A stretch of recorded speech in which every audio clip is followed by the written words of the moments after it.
जय हिंद दोस्तों, welcome to विद्या अभियान में सुनील सर। तो हम कक्षा 10 का विज्ञान पढ़ रहे थे ना। विज्ञान में पहला चैप्टर पढ़ रहे थे। मैथ में तो 2 चैप्टर खत्म हो गया था। पहला चैप्टर वास्तविक संख्या, दूसरा बहुपद। बहुपद के सारे सवाल, वास्तविक संख्या के सारे सवाल आपको बता दिया था। और उसको खत्म करने के बाद हम चालू कर दिए थे विज्ञान। विज्ञान में भी भौतिक विज्ञान यानी कि फिजिक्स। तो हम पढ़ क्या रहे थे कक्षा 10 का, कक्षा 10 विज्ञान ना, विज्ञान कक्षा 10 का विज्ञान पढ़ रहे थे। बात समझे नहीं समझे? और इस विज्ञान में भी तीन क्लास हो गया था, यानी 3 वीडियो आपको बना करके दे दिया था। तो आप तीनों वीडियो देखे होंगे। मैं उम्मीद करता हूं कि आप अच्छे से पढ़ाई अपनी कर रहे होंगे और अपना सारा का सारा नोट्स भी कंप्लीट कर रहे होंगे, जिससे आपका आगे आने वाला समय बेहतर से बेहतर हो सके, आप परीक्षा में अच्छे से अच्छे नंबर ला सकें। यदि आप अच्छे तरीके से पढ़ाई करेंगे ना, तो परीक्षा में अच्छा नंबर आएगा ही आएगा, जाहिर सी बात है। तो विज्ञान में हम क्या क्या पढ़ रहे थे, ये सब गोली और दर्पण के प्रकार पढ़ लिए थे ना। गोलीय दर्पण पढ़े थे, गोलीय दर्पण होता क्या है, गोलीय दर्पण के प्रकार पढ़े थे। गोलीय दर्पण कितने प्रकार का होता है, कितने प्रकार का होता बताया था। पहला बताया था कि अवतल गोलीय दर्पण और दूसरा बताया था उत्तल गोलीय दर्पण। तो गोलीय दर्पण के प्रकार बता दिया था ना। अब हम बात कर लेते हैं ना, दर्पण संबंधित कुछ महत्वपूर्ण शब्द हैं। उन शब्दों को जान लेना, तो आगे हम और आसानी से इस दर्पण के बारे में समझ सकते हैं। तो हेडिंग डालिए, दर्पण से संबंधित कुछ महत्वपूर्ण शब्द। दर्पण से संबंधित, दर्पण से संबंधित कुछ महत्वपूर्ण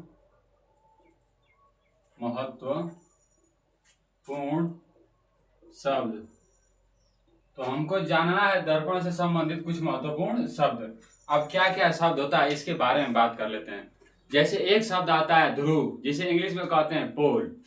क्या होता है? ध्रुव। पहला शब्द है ध्रुव, जिसे इंग्लिश में पोल कहते हैं, और इसको पी से प्रदर्शित करेंगे। आई बात समझे? ध्रुव, पोल, POLE होता है। लिख देते हैं पूरा स्पेलिंग, POLE। तो बात ध्यान से समझिए कि ध्रुव होता क्या है, किसे कहेंगे ध्रुव। ध्रुव ना कहते किसे हैं, ध्यान से समझिए। जैसे देखिए, हम बनाते हैं दर्पण। दर्पण का दाहिना वाला हिस्सा कलई कर देते हैं। ध्यान दीजिएगा, हमेशा जब भी आप दर्पण बनाइएगा ना, तो उस दर्पण का दाहिना हिस्सा ही कलई करिएगा। आपको सवाल हल करने में या चित्र समझने में या टॉपिक को समझने में कोई भी कंफ्यूजन होगा नहीं। तो इस दर्पण का दाहिना हिस्सा हमने कलई कर दिया, और इसका भी दाहिना हिस्सा हम कलई कर देते हैं। कलई करने का मतलब क्या हुआ कि पॉलिश कर देते हैं, पेंट लगा देते हैं, ठीक ना। तो ये जो दर्पण है ना, कोई भी दर्पण है, या तो ये अवतल हो गया या फिर ये उत्तल हो गया, इसको कहेंगे उत्तल दर्पण, उत्तल दर्पण। और इसको कहेंगे अवतल दर्पण। ये तो हो गया उत्तल दर्पण और ये हो गया अवतल दर्पण। तो दर्पण का जो मध्य बिंदु है, ये जो मध्य बिंदु है ना, दर्पण का जो मध्य बिंदु, जो पूरी लंबाई है उसके बीच में एक मध्य बिंदु आएगा ना, और ये जो पूरी लंबाई है इसके बीच में एक मध्य बिंदु आएगा ना, उसे ही कहते हैं ध्रुव, जिसे हम P से प्रदर्शित करते हैं। बात समझे नहीं समझे? ध्रुव किसे कहेंगे? दर्पण के मध्य बिंदु को कहा जाता है ध्रुव, यानी कि पोल। बात समझ आई? दर्पण के मध्य बिंदु को क्या कहा जाता है? ध्रुव अर्थात पोल। बात समझ रही नहीं समझ रही है? किसे कहेंगे? पोल यानी कि ध्रुव। तो लिखेंगे दर्पण के मध्य बिंदु को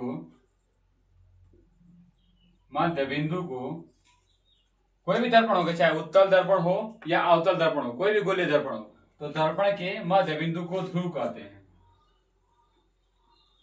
ध्रुव कहते हैं। आई बात समझ नहीं समझाई? और इसे P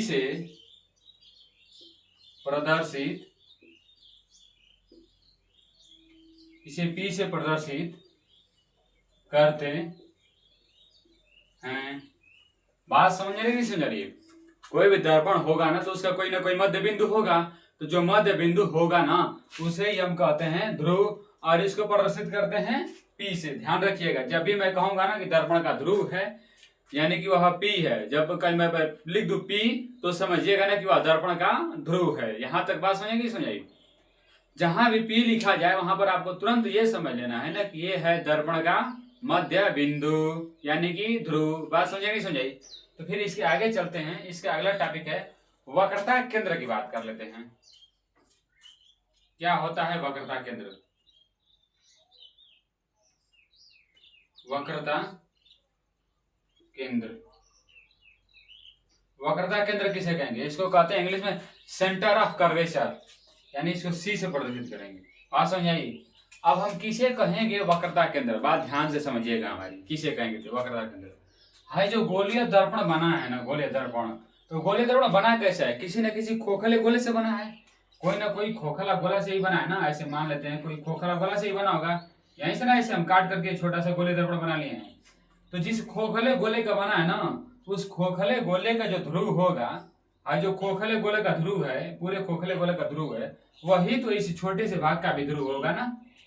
बात समझ रही नहीं समझ रही है?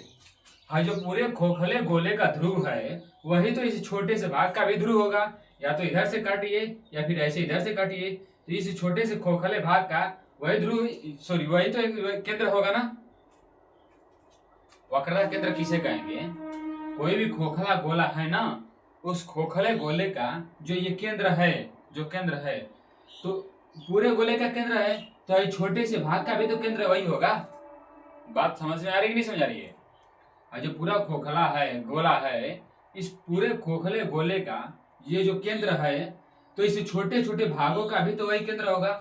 यानी कि हम कह सकते हैं क्या कि दर्पण जिस खोखले गोले से बना है उसके ही केंद्र को दर्पण का केंद्र कहते हैं। बात समझेंगे सही?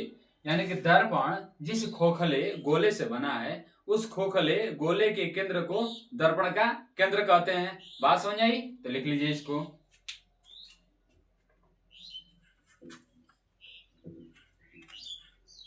लिखेंगे क्या? गोलीय दर्पण, गोलीय दर्पण जिस खोखले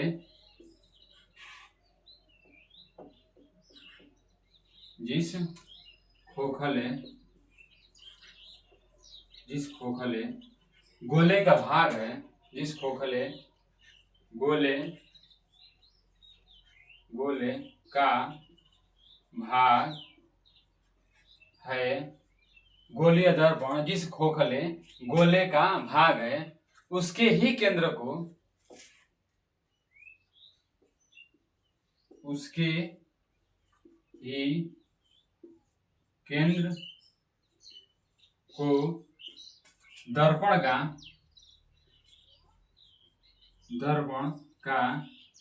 केंद्र कहते हैं। केंद्र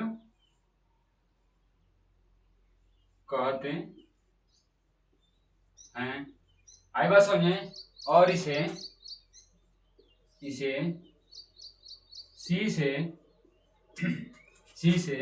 प्रदर्शित करते हैं,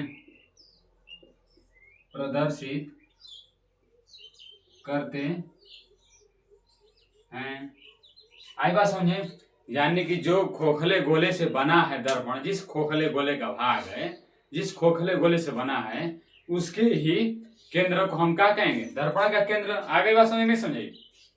तो पहला शब्द था ध्रुव और दूसरा शब्द था वक्रता केंद्र। आगे देखिए, ध्रुव हमने पढ़ लिया, वक्रता केंद्र पढ़ लिया, इसके आगे देखिए क्या है।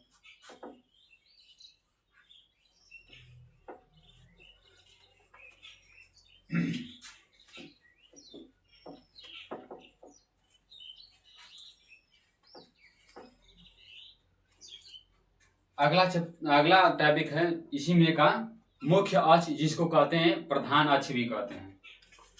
मुख्य अक्ष या इसी को हम प्रधान अक्ष भी कहते हैं। प्रधान अक्ष। बात समझ आई। और ये बहुत ही फेमस टॉपिक है, क्योंकि इसका बार बार हम नाम लेंगे कि मुख्य अक्ष के समांतर, मुख्य अक्ष के लंबवत, ऐसे बार बार नाम इसका आता रहेगा। तो मुख्य अक्ष होता क्या है इसको अच्छे से समझिए पहले। जैसे मान लेते हैं कि कोई भी दर्पण है, ये हमने कोई दर्पण बना दिया, ये है कोई दर्पण, और इसका मान लेते हैं कि ये है ध्रुव P, और यहाँ पर इसका कोई केंद्र होगा ना C, यहाँ पर कोई केंद्र इसका C होगा। तो जो केंद्र और ध्रुव को जो मिलाने वाली रेखा है ना, केंद्र और ध्रुव को जो मिलाने वाली है रेखा है, इसी को कहते हैं मुख्य अक्ष या प्रधान अक्ष। बात समझ नहीं समझाई है। जो खोखला गोले से बना है दर्पण, तो उसके केंद्र को हम केंद्र कहते हैं। तो जो है केंद्र है और जो दर्पण का ध्रुव है, केंद्र और दर्पण के ध्रुव को मिलाने वाली जो सीधी रेखा है ना, उसी को कहा जाता है मुख्य अक्ष या प्रधान अक्ष। बात समझ आई। तो इसका परिभाषा क्या होगा, परिभाषा की बात करें इसकी, तो परिभाषा क्या होगा, परिभाषा क्या होगा, दर्पण के ध्रुव तथा वक्रता केंद्र को मिलाने वाली रेखा को ही कहते हैं मुख्य अक्ष या प्रधान अक्ष। तो समझिए, दर्पण के ध्रुव और दर्पण के ध्रुव और दर्पण के ध्रुव और वक्रता केंद्र, वक्रता केंद्र, दर्पण के ध्रुव और वक्रता केंद्र को मिलाने वाली जो रेखा होगी उसी को क्या कहेंगे, केंद्र को मिलाने वाली सीधी रेखा या मिलाने वाले मुख्य रेखा, मिलाने वाली रेखा, रेखा मुख्य अक्ष, मुख्य अक्ष या प्रधान अक्ष कहलाता है या कहलाती है, कहलाती है। आई बात समझ नहीं समझी। यानी कि जो दर्पण का ध्रुव होगा और वक्रता केंद्र होगा, वही उसी को मिलाने वाले, जैसे देखिए इसको हम चित्र बना देते हैं।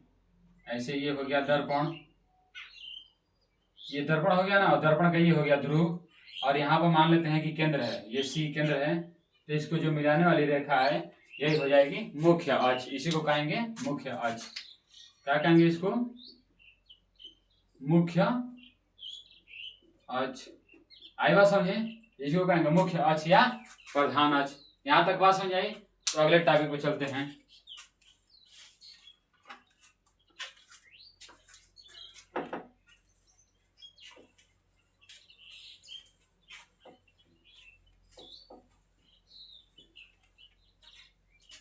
अब हम बात करते हैं फोकस की। फोकस क्या होता है, ध्यान से समझिए मेरी बात को। फोकस, फोकस किसको कहेंगे, फोकस को ध्यान से समझिए। फोकस क्या होता है, किसे कहेंगे हम फोकस। तो फोकस किसे कहेंगे, समझिए बात को ध्यान से। ये हमने बना दिया कोई दर्पण। दर्पण कब बनेगा, जब इसके पीछे हम कलई कर दें तो ये दर्पण हो जाएगा ना, दर्पण। और यहाँ पर मान लेते हैं कोई केंद्र है इसका, इसका केंद्र C है। तो इसको मिलाने वाली रेखा क्या हो जाएगी, मुख्य अक्ष हो जाएगी। अब मान लो कि कोई व्यक्ति प्रयोग कर रहा था, तो कर क्या रहा था कि जो मुख्य अक्ष है ना, मुख्य अक्ष, इसी के समांतर ना कोई टार्च जलाया, यानी कि कोई प्रकाश की किरण ऐसे भेजा। मुख्य अक्ष के समांतर कोई प्रकाश की किरण भेजा। तो प्रकाश की किरण जब भेजा ना, तो ये दर्पण से टकरा करके ना पुनः ऐसे वापस आ गई। ऐसे मुख्य अक्ष के समांतर गई, लेकिन टकरा करके ऐसे किसी कोण पर निकल गई। आई बात समझे। अब क्या किया ना, उसके पास ना मान लो कि कई सारे टार्च थे, यानी कि कई सारे प्रकाश की किरणें थी। तो अब एक आध और प्रकाश की किरणों का प्रयोग किया, और दूसरी प्रकाश किरण को ना मुख्य अक्ष के समांतर ही नीचे से भेज देते हैं। तो जब नीचे से मुख्य अक्ष के समांतर कोई प्रकाश किरण को ऐसे भेजा, तो ये टकरा करके ऐसे निकल गई। आई बात समझे। तो ये देख रहा है कि जो दोनों मुख्य अक्ष की समांतर प्रकाश किरणें जा रही हैं, ये परावर्तन के पश्चात एक ही बिंदु से निकल रही हैं, मुख्य अक्ष के किसी एक ही बिंदु को काट रही हैं, तो इसने 2-4 प्रकाश किरण और ले लिया। एक और प्रकाश किरण ले लें हम मुख्य अक्ष के समांतर, ये भी टकरा करके यहां से निकल गई। और एक आध और प्रकाश किरण हम ले लें, इसी को ऊपर ले देते हैं, यहां पर लिख देते हैं इसे। एक आध प्रकाश किरण ऐसे ले लें तो ये भी टकरा करके यहीं से होके चली गई। यानी कि सब की सब जितनी प्रकाश किरणें जा रही हैं परावर्तन के पश्चात सब के सब किसी एक ही बिंदु से होके जा रही है ना, और जिस बिंदु से होके जा रहे हैं, जिस बिंदु पर मिल रही हैं या काट रही हैं, तो वहां पर क्या हो जाएगा, सब के सब एक ही बिंदु को फोकस कर रही हैं, सब के सब एक ही बिंदु को फोकस कर रही हैं, तो इसीलिए उसका नाम पड़ गया फोकस। इसको एफ से प्रदर्शित करते हैं। बात समझ नहीं समझ आई? तो कहेंगे क्या, इसकी परिभाषा क्या होगी, मुख्य अक्ष के समांतर आने वाली प्रकाश किरणें परावर्तन के पश्चात मुख्य अक्ष के जिस बिंदु से होके जाते हैं उस बिंदु को कहते हैं फोकस। बात समझ नहीं समझ आई? परिभाषा एक बार ध्यान से सुनिए कि मुख्य अक्ष के समांतर आने वाली प्रकाश किरणें परावर्तन के पश्चात मुख्य अक्ष को जिस बिंदु को प्रतिच्छेद करती हैं उसे ही हम कहते हैं फोकस। बात समझ आई? यहां तक बात समझ आई? लेकिन अभी तो थोड़ी सी दिक्कत है। दिक्कत यह है कि अभी परिभाषा पूरा नहीं, क्लियर नहीं हुआ। क्या क्लियर नहीं हुआ, एक बार और देखिए, एक बार और हम आपको बताने की कोशिश करते हैं। ऐसा करते हैं ना कि हम यहां पर एक दूसरा दर्पण बना देते हैं। ये तो था अवतल दर्पण, अवतल दर्पण। मान लो कि हम कोई बना दिए उत्तल दर्पण, ऐसे होगा ना, ये हो गया उत्तल दर्पण, उत्तल दर्पण। अब क्या होगा, ध्यान से सुनिए, ये तो था उत्तल दर्पण, ठीक। तो इसका जो है ध्रुव यहां पर होगा P और केंद्र इधर की ओर होगा C, तो हाई हो जाएगा इसका मुख्य अक्ष। तो अब तो जब हम इधर से लेके आएंगे मुख्य अक्ष के समांतर प्रकाश किरणें तो परावर्तित तो होगी नहीं, क्योंकि परावर्तक तल इधर है, यानी परावर्तक सतह इधर दूसरी साइड है और मुख्य अक्ष के समांतर इधर से लेके आ नहीं सकते हैं। तो हम ऐसा करते हैं कि जो मुख्य अक्ष है ना इसको और आगे तक बढ़ा देते हैं, ऐसे सीधे और आगे तक बढ़ा देते हैं। तो कोई दिक्कत तो होनी नहीं चाहिए। अब हम ऐसा करते हैं ना कि प्रकाश किरण को इधर मुख्य अक्ष के समांतर ऐसे भेजते हैं।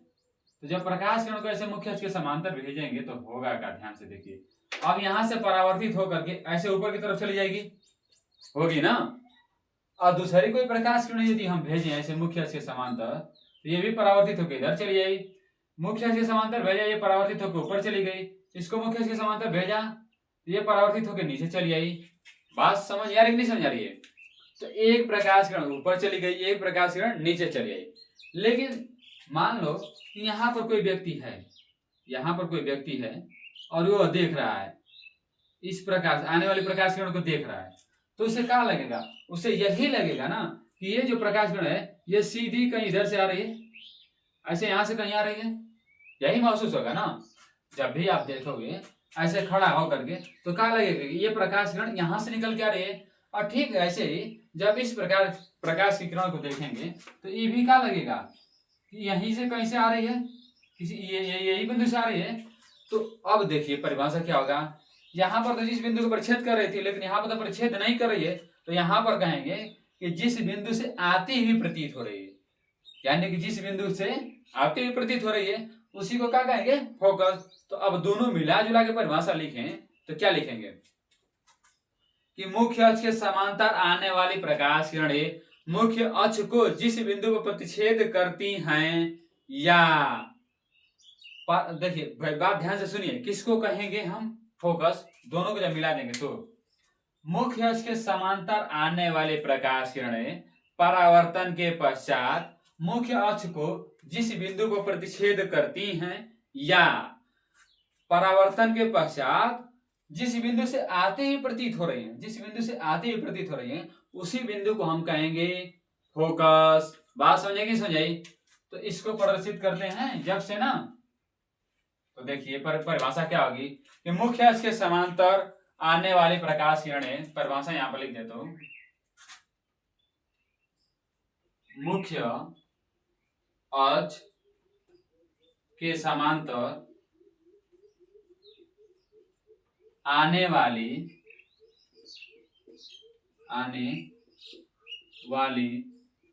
प्रकाश किरणें परावर्तन के पश्चात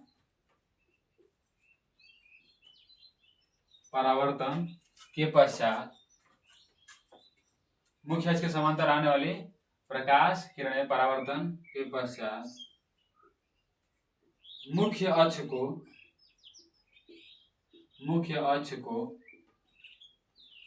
जिस बिंदु पर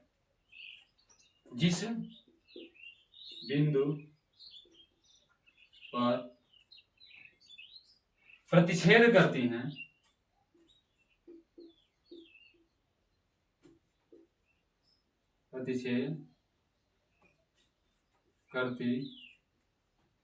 करती हैं या जिस बिंदु से आती हुई प्रतीत होती हैं या जिस बिंदु से आती हुई प्रतीत होती हैं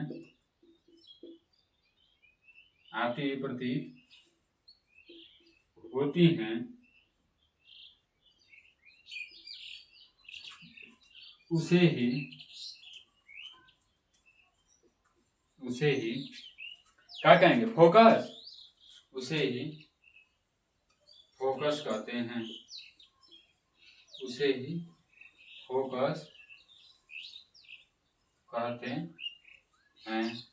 आई बात समझेंगे? समझाइए क्या होगा फोकस की परिभाषा कि मुख्य अक्ष के समांतर, ध्यान से सुनिए, मुख्य अक्ष के समांतर आने वाली प्रकाश किरणें परावर्तन के पश्चात मुख्य अक्ष को जिस बिंदु पर प्रतिच्छेद करती हैं या जिस बिंदु से आते हुए प्रतीत होती हैं उसे ही फोकस कहते हैं। यहां तक बात समझेंगे? समझिए। तो आगे लिख लेंगे कि इसे यफ से प्रदर्शित करते हैं। इसे यफ से प्रदर्शित करते हैं। आई यहां तक बात समझ में या नहीं समझ आई? मुख्य अक्ष के समांतर आने वाली प्रकाश किरणें परावर्तन के पश्चात मुख्य अक्ष को जिस बिंदु पर प्रतिच्छेद करती हैं या जिस बिंदु से आती हुई प्रतीत होती हैं उसे ही तो हम फोकस कहते हैं ना। यहां तक बात समझेंगे? समझाइए। यहां तक बात समझ में आई तो फोकस के और आगे हम चलते हैं। आई बात समझे? अब देखिए, बात हमारे ध्यान से सुनिए। अब इन दोनों चित्रों को एक बार और ख्याल करिए और ध्यान दीजिए। है जो प्रकाश किरणें हैं इसके जो मुख्य अक्ष के समांतर जा रही हैं, इन सभी प्रकाश किरणों को क्या कर रहा है? एक जगह केंद्रित कर दे रहा है ना, एक जगह केंद्रित कर दे रहा है। लेकिन ये दर्पण का काम क्या है? जो भी प्रकाश किरणें मुख्य अक्ष के समांतर जा रही हैं उन सभी को फैला दे रहा है ना। है एक जगह ये केंद्रित कर दे रहा है और ये फैला दे रहा है। तो यहाँ पर केंद्रित कर दे रहा है, यहाँ पर फैला दे रहा है। तो है जो केंद्रित कर रहा है ना, केंद्रित करने के कारण ही इसका नाम एक और रख देते हैं, अभिसारी दर्पण। क्योंकि एक जगह केंद्रित कर दे रहा है ना, जब एक जगह केंद्रित कर देता है तो जिस कारण इस अवतल दर्पण का एक और नाम हो जाता है अभिसारी दर्पण। और ये जो उत्तल दर्पण है ना, किरणों को फैला दे रहा है यानी कि अपसरित कर दे रहा है, तो जिस कारण इसका दूसरा नाम हो जाता है अपसारी दर्पण। बात समझेगी? समझाइए। तो नोट करके लिखिएगा।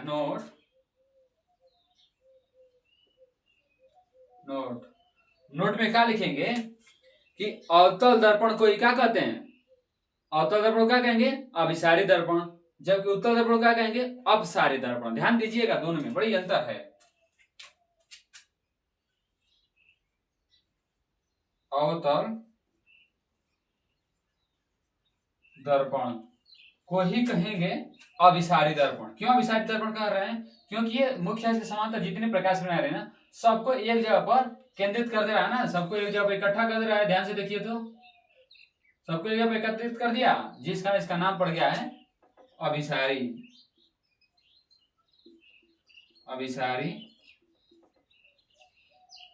दर्पण। आई बात समझे? और देखिए ध्यान से, अवतल दर्पण को क्या कहेंगे? अवतल तो हो गया। उत्तल दर्पण को क्या कहेंगे? यदि उत्तल दर्पण रहेगा तो उसको क्या कहेंगे? उत्तल दर्पण को कहेंगे अपसारी दर्पण। अपसारी दर्पण। बात समझ आई कि नहीं समझ आई?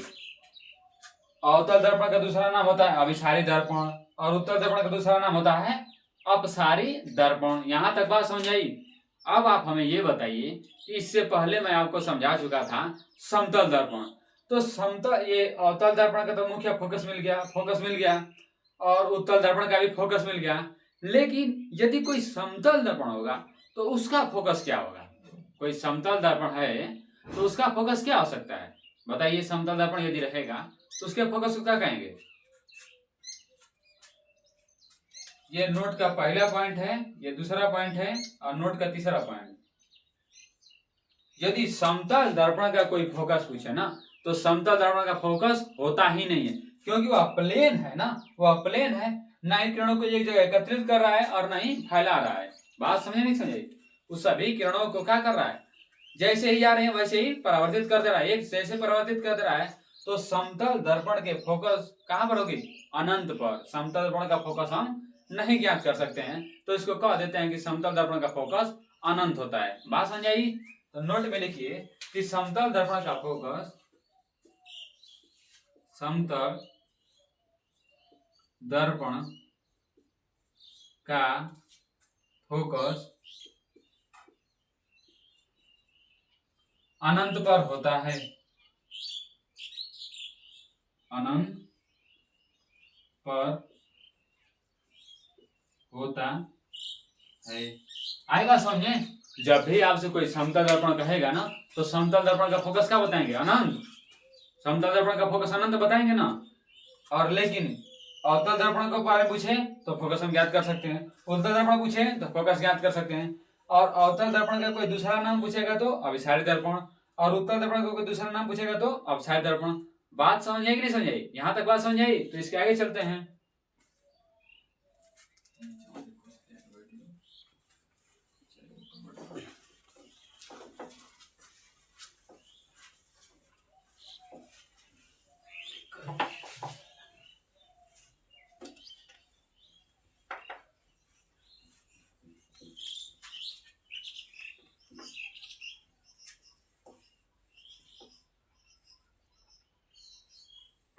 अब अगला टॉपिक है वक्रता त्रिज्या। वक्रता त्रिज्या।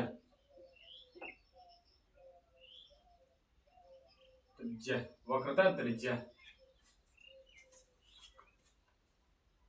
इसको आर से प्रदर्शित करेंगे, रेडियस। देखिए वक्रता त्रिज्या होता क्या है? कोई भी दर्पण ले लें आप, कोई भी दर्पण ले लीजिए, इसको इधर से कलई कर देते हैं ना, इधर से कर देते हैं कलई यानी कि पेंट कर देते हैं, और इसको भी इधर से कलई कर देते हैं यानी कि पेंट कर देते हैं। तो इसका कहीं ना कहीं से केंद्र होगा और इसका भी कहीं ना कहीं केंद्र होगा, और यही है ध्रुव, और ये है इसका ध्रुव, इसका केंद्र है और ये इसका केंद्र है। तो जो ध्रुव और केंद्र के बीच की दूरी है ना, ध्रुव और केंद्र की जो बीच की दूरी है उसी को कहते हैं वक्रता त्रिज्या। ये जो ध्रुव है, ये जो ध्रुव और है जो केंद्र है, ध्रुव और केंद्र के बीच की दूरी को कहते हैं वक्रता त्रिज्या। बात समझे नहीं समझे? किसे कहेंगे वक्रता त्रिज्या? दर्पण के ध्रुव और दर्पण के केंद्र के बीच की दूरी को कहते हैं वक्रता त्रिज्या। बात समझ में आ रही है? दर्पण का ध्रुव और दर्पण के केंद्र को ही कहा जाता है वक्रता त्रिज्या। तो ध्यान से लिखिए, दर्पण के ध्रुव,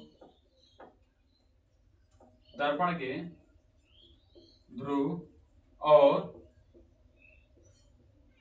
दर्पण के केंद्र को ही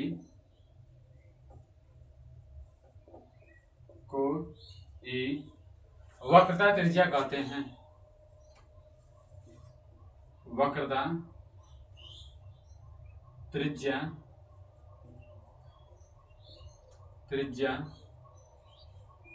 कहते हैं,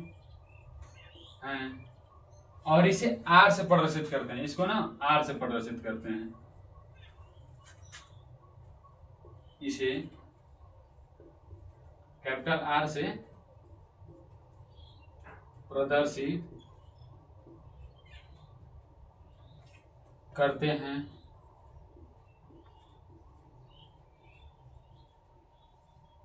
आ रही बात समझ नहीं समझाई? यानी कि जो दर्पण का ध्रुव होगा और जो दर्पण का केंद्र होगा, इसके बीच की दूरी को ही कहा जाता है वक्रता त्रिज्या। तो वक्रता त्रिज्या समझाई बात। अब आगे देखिए, हम बात करते हैं अब फोकस दूरी की।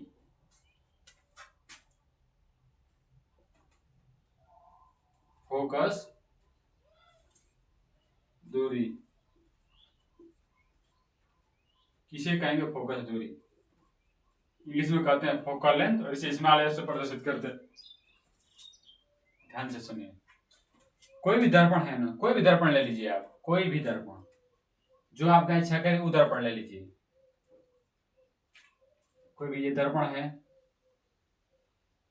और इस दर्पण का ये हो गया ध्रुव और ये हो गए मुख्य अक्ष, और इस पर कहीं होगा, कहीं पर केंद्र होगा और कहीं पर फोकस होगा ना, यह तो फोकस दूरी किसे कहेंगे? यह जो दर्पण का ध्रुव है और जो दर्पण का फोकस है, दर्पण के ध्रुव और दर्पण के फोकस के बीच की दूरी को ना फोकस दूरी कहते हैं, और इसको ना स्मॉल एफ से प्रदर्शित करते हैं। इंग्लिश में फोकल लेंथ कहते हैं। आए बात समझे? तो किसे कहेंगे फोकस दूरी? दर्पण के ध्रुव और दर्पण के ध्रुव और दर्पण के ध्रुव और दर्पण के फोकस दूरी के बीच, दर्पण के ध्रुव और फोकस के बीच, फोकस के बीच की दूरी को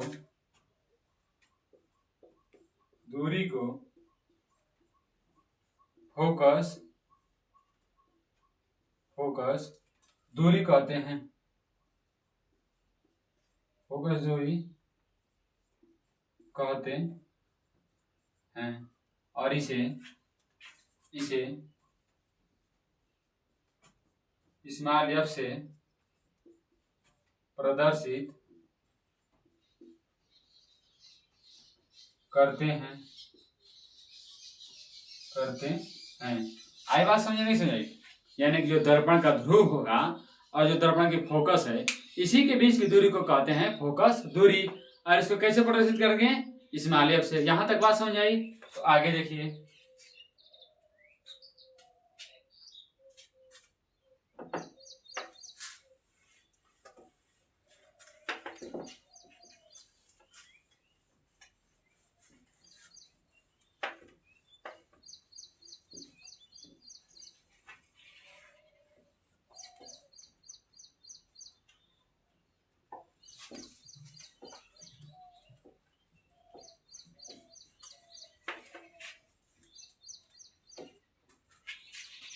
अभी हम पढ़े हैं फोकस दूरी और वक्रता त्रिज्या, और इस फोकस दूरी और वक्रता त्रिज्या के बीच में एक संबंध होता है, जिसके पर आधारित या तो विकल्पी सवाल आएगा, या तो आंशिक प्रश्न यानी कि न्यूमेरिकल सवाल आएगा। कई तरह से इस पर सवाल बन सकता है, या फिर आपको पूछ सकता है कि सिद्ध कीजिए या प्रूफ कीजिए। सिद्ध कीजिए कहेगा कि सिद्ध कीजिए, इंग्लिश में प्रूफ होता है, हिंदी में कहते हैं सिद्ध कीजिए। R बराबर 2F, या इसी को दूसरी भाषा में कहते हैं F बराबर R/2, यही होता है संबंध। तो इसको कैसे संबंध को दर्शाया जाता है और कैसे सिद्ध किया जाता है, ये बहुत कम आपको लोग बताएंगे, और ऑफलाइन में तो एकदम नहीं बताया जाता है, और ऑनलाइन में कोई बताया है। इसको बहुत बेहतरीन तरीके से मैं बताने की कोशिश कर रहा हूँ। आप इसको ना ध्यान से सुनिए और इसको अच्छे से ध्यान मन लगा कर समझेंगे ना, बड़े अच्छे तरीके से आपके कॉपी के बजाय दिमाग में छप जाएगा और आप आसानी से एग्जाम में सवाल करके आ जाएंगे। और ऐसा कोई साल ही नहीं बचा है जिस साल इस पर आधारित सवाल न पूछे। या तो वह विकल्पी सवाल पूछेगा 1 नंबर में, या इस पर इसको डिटेल में लिखने के लिए कह देगा 2 नंबर में, या सिद्ध करने के लिए 4-5 नंबर में आ सकता है। तो किसी न किसी रूप में सवाल आता ही रहता है। तो ये एकदम फिक्स है, इस पर मोस्ट इंपोर्टेंट लिख सकते हैं आप। यानी कि ये भी 2027 में आने वाला ही है और अब तक हर साल आया है। तो हेडिंग बनाइए, फोकस दूरी और वक्रता त्रिज्या के बीच में संबंध।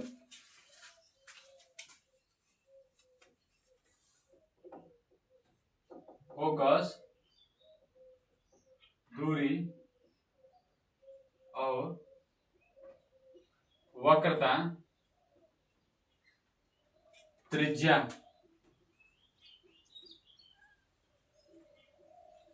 फोकस दूरी और वक्रता त्रिज्या में संबंध।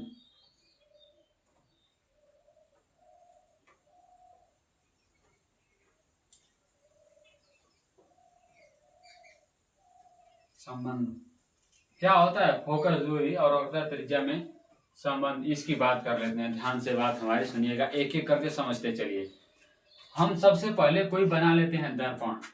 यहाँ पर सबसे पहले कोई बना लेते हैं दर्पण, थोड़ी अच्छा सा दर्पण बना लेते हैं। ऐसे ये हो गया दर्पण हमारे पास, और ये है दर्पण का ध्रुव, जिसे कहेंगे P। बात समझ आ रही है? और ये है इसका मुख्य अक्ष, ठीक। ये हो गया इसका मुख्य अक्ष, और मुख्य अक्ष पर कहीं पर केंद्र C होगा, और इसी पर फोकस भी होगा F, यही होगा ना। तो ऐसा करते हैं, कोई भी प्रकाश किरण यदि मुख्य अक्ष के समांतर जाएगी तो क्या होगा? जब कोई प्रकाश किरण मुख्य अक्ष के समांतर जाती है तो क्या होता है? या तो वह फोकस से होकर जाएगी या फोकस से आती हुई प्रतीत होती है ना। तो मुख्य अक्ष के समांतर जाने वाली प्रकाश किरणें फोकस से होकर जाएंगी।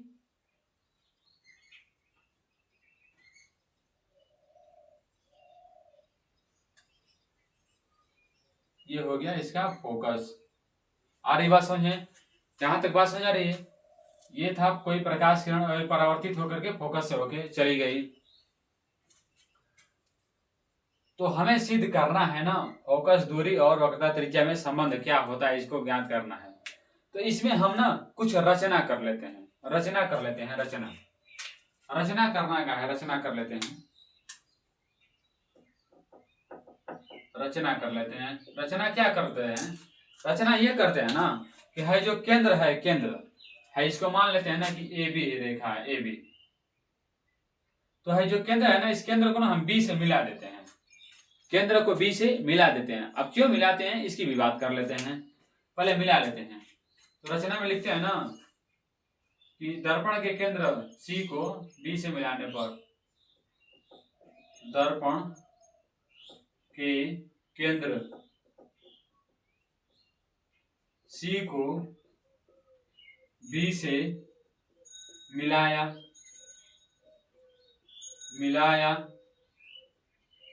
तो ये हो गया हमारा रचना।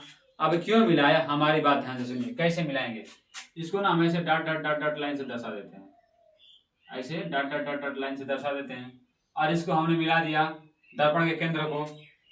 तो एक बात ध्यान से समझिए कि कोई भी वृत्त है, और उस वृत्त के केंद्र से जब ऐसे हम परिधि पर मिला देते हैं, वृत्त के केंद्र से परिधि पर कोई भी रेखा मिला दें, कोई भी रेखा मिला दें, तो परिधि पर लंब होता है या नहीं होता है, ये हमें बताइए। ये तो आप पिछली कक्षा में पढ़ते आ रहे हैं ना कि कोई भी वृत्त है तो उस वृत्त से, जो कोई वृत्त हम बना ले तो उस वृत्त के केंद्र से परिधि पर खींची गई रेखा परिधि पर हमेशा अलंब होती है। ये तो पिछली कक्षा में हम पढ़ ही लिए थे। यानी कि जो दर्पण है उसी का ना ये केंद्र है, दर्पण का केंद्र है, और दर्पण के केंद्र से हम इस पर मिला दिए रेखा, तो क्या हो गया? लंब हो गया। और ये लंब ना, ये जो आपतित किरण और परावर्तित किरण के बीच में हो गया, तो इसका एक खास नाम हो जाएगा। खास नाम क्या होगा? अभिलंब। इसको क्या कहेंगे? अभिलंब। और जब अभिलंब हो गया तो हमें ये बताइए कि परावर्तन का नियम कहता क्या है कि अभिलंब और आपतित किरण के बीच का आपतन कोण अभिलंब और परावर्तित किरण के बीच के परावर्तन कोण के बराबर होता है या नहीं होता? यही हम परावर्तन के नियम में पढ़ के आ रहे हैं ना कि आपतन कोण आई परावर्तन कोण आर के बराबर होता है। बात समझ आ रही है नहीं समझ आ रही है? ऊपर वाला आपतन कोण आई हो गया और नीचे वाला परावर्तन कोण आर हो गया, ये दोनों आपस में बराबर होते हैं। ठीक, यहां तक बात समझ आई। तो आगे एक बात और हमें बताइए, ध्यान से समझिए। जब कोई दो ऐसे रेखा हो, ऐसे दो समांतर रेखा हो, और उसको कोई ऐसे तिर्यक रेखा काट दे, दो समांतर रेखाओं को कोई तिर्यक रेखा काट दे, तो ये वाला कोण और ये वाला कोण आपस में बराबर होता है कि नहीं होता है? बराबर होता है। और क्यों होता है? एकांतर कोण के कारण बराबर होता है ना। तो देखिए बात हमारे ध्यान से सुनिए, ये मुख्य अक्ष है और इस मुख्य अक्ष के समांतर यह है प्रकाश की किरणें। तो है जो हम अभी अभी ये जो डॉट डॉट डॉट लाइन करके अभी लंब बनाए हैं, ये दोनों को काट रहा है ना, तिरछे काट रहा है। तो ये वाला कोण आपतन कोण है, ये जो अभी बनाए हैं रेखा, इसके बीच है जो कोण बना है, इसके बराबर होगा या नहीं होगा? बराबर होगा। और क्यों बराबर होगा? क्योंकि ये दोनों एकांतर कोण है, यानी कि ये कोण आई है तो ये भी कोण आई होगा। बात समझ में आ रही है कि नहीं समझ आ रही है? यदि ये कोण आई होगा तो ये भी कोण आई ही होगा ना। और क्यों बराबर होगा? क्योंकि ये दोनों एकांतर कोण है। यहां तक बात समझ आई? जब यहां तक बात समझ आई तो इसके आगे देखिए, यदि इन छोटी छोटी बातों को ध्यान से आप समझते चलेंगे ना तो बड़ी आसान डेरिवेशन है और बहुत आसानी से हम कर सकते हैं। बात समझ आ रही है? ये बात समझ आ गई ना। अब हमें सुनिए बात, अब हम जो करना चाहते हैं, क्या करना चाहते हैं ये जान लेना तो बड़ी आसानी से हम काम कर सकते हैं। करना हम ये चाहते हैं ना कि है जो रेखा है, ये वाली जो रेखा है ना, सी से एफ के बीच में ये जो रेखा है, इसको ना मैं एफ और बी के बीच है जो रेखा है इसके बराबर दिखाना चाह रहा हूं। यदि किसी भी कोई भी तरीका लगा दें, किसी भी व्यवस्था से हम इस रेखा को इसके बराबर दिखा दें और उसके बाद इस वाली रेखा को इसके बराबर दिखा दें, तब हम कह सकते हैं कि दोनों आपस में बराबर होगा। तब तो हमारा काम ही हो जाएगा, दोनों आपस में बराबर हो जाएगा, तो वही तो अंतिम पॉइंट हो जाएगा ना, और वही हमें करना ही है। तो ध्यान से सुनिए, यहां तक बात समझ आई। अब हम इसका हल लिखने जा रहे हैं, प्रूफ, हल करने जा रहे हैं। कैसे हल होगा, बात हमारे ध्यान से सुनिएगा। कोण ए बी सी, पहला कोण का नाम बता रहा हूं, कोण ए बी सी, ये कोण हो गया पहला कोण। और दूसरे कोण की बात करता हूं, एफ सी बी, ये दोनों कोण आपस में बराबर होंगे कि नहीं बराबर होंगे? देखिए मैं कोणों का नाम लिख रहा हूं, कोण ए और ये कोण बी और सी, ये बराबर होगा कोण एफ सी और बी के, एफ सी और बी के। और ये दोनों आपस में बराबर क्यों होंगे? ये दोनों आपस में बराबर क्यों होंगे? क्योंकि दोनों एकांतर कोण है। दोनों एकांतर कोण है ना, एकांतर रीजन, इसका कारण लिखिएगा, एकांतर कोण के कारण, एकांतर कोण। बात समझ आई? ये बात समझ आई। और इसको मान लीजिए समीकरण नंबर 1, ठीक। अब हम लिख रहे हैं इसको ध्यान दीजिए, ये नीचे वाला कोण ए बी सी, कोण ए बी सी, और ये बराबर होगा, ध्यान से सुनिए, ए बी सी बराबर होगा एफ बी सी के, कोण एफ बी और सी के। ये वाला कोण एफ बी और सी है जो परावर्तन कोण है, ये दोनों बराबर होंगे कि नहीं होंगे? और ये दोनों कोण आई कोण आर के बराबर होगा ना। और क्यों बराबर होगा? ये है परावर्तन का नियम, ये दोनों कोण बराबर होंगे। और क्यों बराबर होंगे? परावर्तन के नियम से, परावर्तन के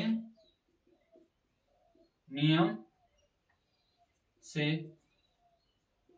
और इसे मान लीजिए समीकरण नंबर 2, परावर्तन का नियम तो यही ना कहता है कि आपतित किरण और अभिलंब के बीच का आपतन कोण परावर्तित किरण और अभिलंब के बीच के परावर्तन कोण, यानी कि आपतन कोण और परावर्तन कोण दोनों आपस में बराबर होते हैं। अपवर्तन का नियम क्या कहता है कि आपतन कोण सदैव परावर्तन कोण के बराबर होता है, और वही तो हम किया है ना, आपतन कोण को परावर्तन कोण के बराबर दिखा दिया। अब समीकरण 1 और समीकरण 2 को ध्यान से देखिए, समीकरण 1 और समीकरण 2 से, समीकरण 1 और समीकरण 2 से, समीकरण 1 और समीकरण 2 को देखिए ध्यान से। तो दोनों का ये बायां पक्ष बराबर है, और जब दोनों का बायां पक्ष बराबर है तो दाहिना पक्ष भी बराबर होना चाहिए, जाहिर सी बात है बराबर ही करेगा। तो जब है बायां पक्ष बराबर है तो हम दाहिना पक्ष बराबर कर सकते हैं, यानी कि लिख सकते हैं कोण एफ बी सी, कोण एफ बी सी बराबर होगा कोण एफ सी बी के, एफ सी बी के बराबर होगा कि नहीं बराबर होगा? क्यों बराबर होगा? क्योंकि दोनों के बाएं पक्ष बराबर हैं। आई बात समझ में कि नहीं समझ आई? देखिए ये वाला कोण एफ बी और सी, हाई वाला कोण ये, और इसके सामने देखिए कोण एफ सी और बी, हाई वाला कोण, दोनों कोण बराबर हुआ। बात समझे नहीं समझे? आज जब दो कोण बराबर होते हैं ना तो उसके सामने की भुजा भी आपस में बराबर होती है। ये तो कक्षा 9 में पढ़े हैं कि जब किसी भी त्रिभुज के अंतर्गत, इस त्रिभुज में देखिए ये वाला एक त्रिभुज बन रहा है ना, एफ सी और बी, ये एक त्रिभुज बन रहा है, इसमें ये वाला कोण इस वाले कोण के बराबर बन रहा है, तो इस कोण के सामने की ये वाली भुजा और इस कोण के सामने की ये वाली भुजा, जब दोनों कोण बराबर है तो दोनों भुजाएं भी आपस में बराबर होगी। और क्यों बराबर होती हैं? क्योंकि ये तो त्रिभुज का नियम ही कहता है कि किसी भी एक त्रिभुज के जब दो कोण बराबर हो जाएं तो उसकी सम्मुख भुजाएं भी बराबर होती हैं। तो हम कह सकते हैं कोण एफ बी सी के सामने, एफ बी और सी के सामने की भुजा सी एफ बराबर होगा कोण एफ सी और बी के सामने की भुजा ये वाली बी और एफ, यानी कि सी एफ बराबर होगा बी एफ के। क्यों बराबर होगा? क्योंकि सम्मुख कोण बराबर हैं, सम्मुख कोण बराबर हैं। आई बात समझे? यहां तक बात समझ सही। जब सम्मुख कोण बराबर हो गई और ये दोनों भुजा भी बराबर हो गई, यहां तक बात समझेगी समझे? और ऐसा करते हैं, इसको हम बना देते हैं समीकरण नंबर 3 कर देते हैं ना, दो तो हो ही गया है, इसको कर देते हैं 3, एक ये छूट रहा है, इसको 3 बनाइए और इसको 4 कर दीजिए। ये हो गया समीकरण 3 और ये हो गया समीकरण 4। यहां तक बात समझ आएगी समझाई? अब बात थोड़ी ध्यान से देखिएगा, यहां तक 3 और 4 तक बात समझ आ गई ना। अब हम थोड़ी आगे चलते हैं और करते क्या है आपको बताने की, समझाने की कोशिश करते हैं। ध्यान से देखिए, और यहाँ पर आइए, इस वाले त्रिभुज में यदि हम इन दोनों को आपस में किसी भी तरह से बराबर दिखा दें तो हम कह सकते हैं कि ये दोनों बराबर हैं।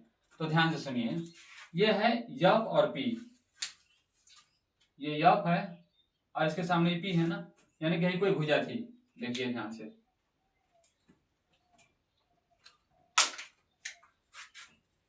ये कोई रेखा है और ऐसे हम दूसरी कोई रेखा बना दें, ऐसे कोई दूसरी रेखा बना दें तो इस वाली रेखा से ये वाली रेखा लंबी लग रही है ना, इस वाली रेखा से ये वाली रेखा देखने में बड़ी लग रही है, ऐसे ही बड़ी लग रही है।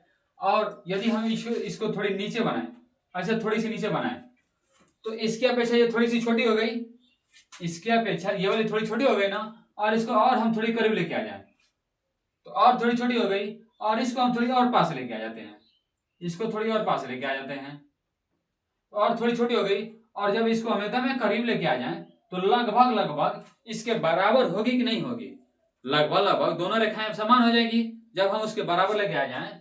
यानी कि हम यहाँ पर तिरछा खींचे तो बड़ी दिख रही है, जब हम इसको ऐसे सीधा ऐसे खींच दें तो लगभग बराबर होता कि नहीं होता? बराबर होता ना। और ये जो हम चित्र बनाए हैं, इस चित्र में ये जो प्रकाश किरण है ना, ये दूर न हो करके ये मुख्य अक्ष के पास ही है। दूर तो हम इसलिए बनाए हैं ताकि आपको चित्र स्पष्ट रूप से दिख पाए। तो जब ये मुख्य अक्ष के पास में ही रेखा होगी तो ये वाली रेखा देखिए ध्यान से, हाई वाली रेखा जब इसके करीब में ऐसे करीब में होगी तो हाई दोनों आपस में बराबर होगी कि नहीं होगी? क्यों बराबर होगी? क्योंकि ये भी रेखा मुख्य अक्ष के करीब है। बात समझ आ रही है कि नहीं समझ आ रही है? हमारा कहने का मतलब ये है कि ये है एफ और पी, ये दोनों, ये एफ और पी और एफ और बी, ये दोनों रेखाएं आपस में बराबर होगी। क्यों बराबर होगी? क्योंकि दोनों एक दूसरे के पास हैं। दूर तो हम इसलिए बनाए हैं, इसको जूम करके इसलिए बनाए हैं ताकि आपको अच्छे से चित्र स्पष्ट रूप से समझ आ पाए। बात समझ आ रही है? तो देखिए ध्यान से, तो यहां पर हम ये लिख रहे हैं ना कि P और F बराबर होगा B और F के। क्यों बराबर होगा? ध्यान से सुनिएगा, P F बराबर होगा B और F के। क्यों बराबर होगा इसकी बात कर लेते हैं। क्योंकि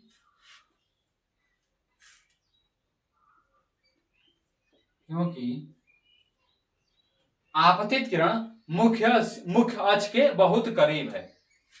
आपतित किरण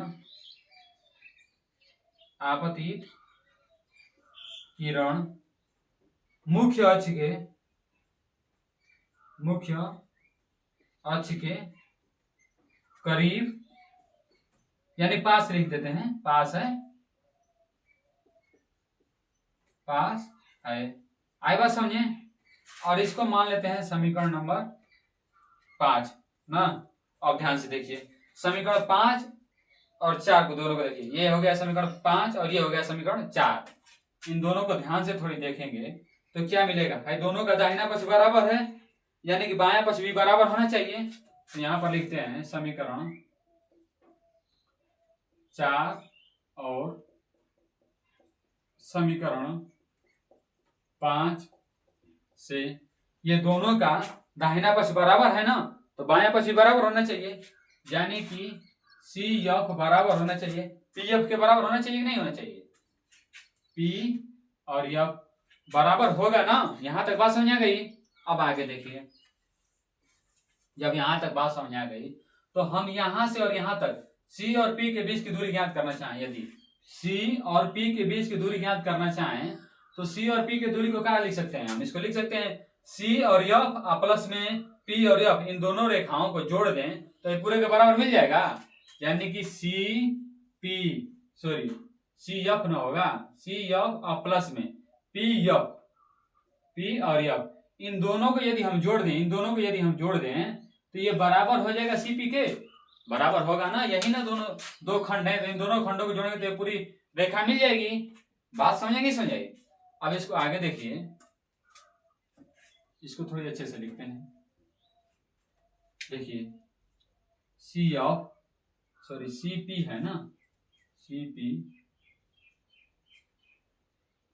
सीपी बराबर होगा सी एफ प्लस में पी एफ के।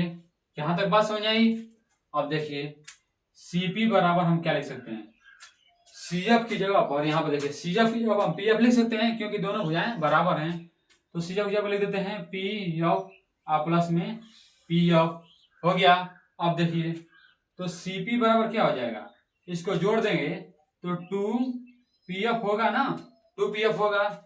अब ध्यान से देखिए, सीपी को हम क्या कहते हैं, सी और पी को क्या कहते हैं, सी और पी को यहां से लेके, यहां सी से लेके और पी के बीच की दूरी को त्रिज्या कहते हैं ना, वक्रता त्रिज्या आर। और वैसे एफ और पी के बीच की दूरी को फोकस दूरी एफ कहते हैं कि नहीं कहते हैं। तो सीपी की जगह पर क्या रख दें, आर रख दें, और इंटू 2, और पी एफ की जगह पर क्या रख दें, एफ रख दें। तो आर बराबर क्या मिला, आर बराबर मिला ना 2f, और यही तो हमें सिद्ध करना था। या इसको हम ऐसे कर सकते हैं, 2 को इधर करें तो f बराबर हो जाएगा r/2। यही ना सिद्ध करना है, चाहे इस रूप में सिद्ध करिए या इस रूप में सिद्ध करिए, हैज प्रूव्ड, यानी कि यही सिद्ध करना था। आई बात समझ नहीं समझाई। और ये जो है ना, यूट्यूब पर ढूंढते रह जाएंगे, शायद ही कोई पढ़ाया होगा, और ऑफलाइन में तो नहीं पढ़ाया जाता है, और एग्जाम में हर साल आता है। आ रही बात समझे। तो इसको अच्छे से समझिए, पढ़िए, ना समझ आए तो इस पूरे वीडियो को एक बार और देखिए। और यदि आपको अच्छे से वीडियो समझ में आ रहा है तो अपने दोस्तों को भी शेयर करते रहिए, दूसरों को भी बताते रहिए, क्योंकि ये आपका ही चैनल है और ये बहुत ही वही छोटा है, तो इसे आपकी सपोर्ट की जरूरत है। और जितना ही आप इसे सपोर्ट करेंगे ना, उतना ही ये चैनल बड़ा होता जाएगा। तो इसमें और भी बहुत सारे काम होते रहेंगे आपकी भलाई के लिए, और भी विषय चलते रहेंगे, जो विषय छूट रहे हैं सारे के सारे विषय चलते रहेंगे। तो वीडियो को लाइक करिए, चैनल को सब्सक्राइब करिए, और वीडियो को चारों तरफ फैला डालिए। जो भी आप चलाते हैं social media, Instagram, Facebook, WhatsApp, कहीं भी इसको स्टेटस में लगाते रहिए और लोगों को शेयर करते रहिए। तो आज के लिए इतना ही रहने देते हैं। थैंक यू, धन्यवाद। वीडियो को लाइक करिए, शेयर करिए, चैनल को सब्सक्राइब करिए।